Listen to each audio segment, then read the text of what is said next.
প্রিয় বন্ধুরা, আজ দেখতে পাচ্ছেন আমাদের পুকুরে মাটি কাটা হচ্ছে। মাটি কাটার কাজ খুবই গুরুত্বপূর্ণ। সবাই মিলে আজ পুকুরে মাটি কাটছে। দেখতে পাচ্ছেন বৃষ্টি আবহাওয়া মানে বৃষ্টি হওয়ার সম্ভাবনা রয়েছে, সেই পরিস্থিতিতে আজকে মাটি কাটা হচ্ছে। এই ঘরে মাটি দেওয়া হবে, ওখানে মাটি দেওয়া হবে, সেই কারণে মাটি কাটা হচ্ছে। বৃষ্টির আগে যাতে এই মাটিগুলো আমরা পুকুর থেকে তুলে নিতে পারি, তার জন্য আমরা তাড়াহুড়ো করছি। আর মাটি কাটার পরিমাণ অনুযায়ী পুকুরের গড় দৈর্ঘ্য, গড় প্রস্থ এবং গভীরতা অনুযায়ী পুকুরের মাটি কাটার নিয়ম।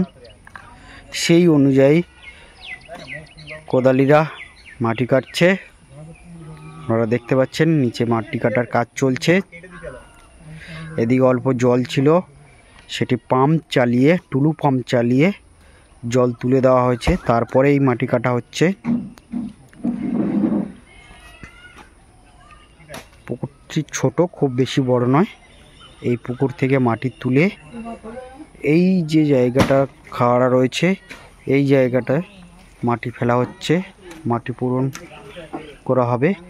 ওপারে সামনে দিঘি রয়েছে, ওপারে সামনে রাখা হচ্ছে। দেখতে পাচ্ছেন এই মুহূর্তে মাটি কাটার কাজ চলছে। খুব সুন্দরভাবে কোদাল দিয়ে মাটি কাটা হচ্ছে। পুকুরের গড় দৈর্ঘ্য, প্রস্থ এবং গভীরতা অনুযায়ী এই মাটি কাটা হচ্ছে। মাটি অনেকটা শুকিয়ে গেছে, আবার বৃষ্টির সম্ভাবনা রয়েছে, সেই সম্ভাবনা থেকে তার আগে মাটিগুলি কাটা হচ্ছে, কেটে নেওয়া হচ্ছে, কেটে ওপরে বাস্তব বাড়িতে ফেলা হচ্ছে। দেখতে পাচ্ছেন কোদালিরা কোদাল চালিয়ে এই পুকুরের পাঁক মাটি, সেই মাটিগুলিকে কেটে তোলা হচ্ছে।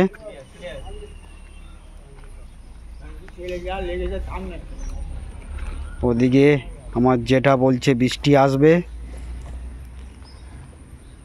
এই বৃষ্টি এলো বলে মেঘ কালো হয়ে আছে, বৃষ্টি আসার সম্ভাবনা প্রবল। তার আগে আমরা মাটি কাটছি। বৃষ্টি চলে এলে আর মাটি কাটা যাবে না। তার আগে পর্যন্ত যতক্ষণ মাটি কেটে নেওয়া যায় তার চেষ্টা চলছে। ঢেলকা পাঁক অনেকটা শুকিয়েছে, বাট বেশিটা শুকায়নি। সেই পাঁকগুলি কাটা হচ্ছে, সেই মাটি কাটা হচ্ছে।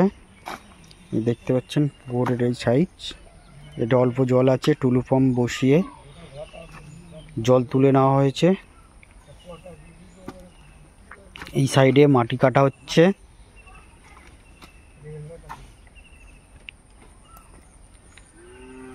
কারণ বাবু কিছু বলবেন নাকি? বলবো তো, আমাদের প্রতিবন্ধী মানুষ মাটি কাটতেছে, তারা নয়।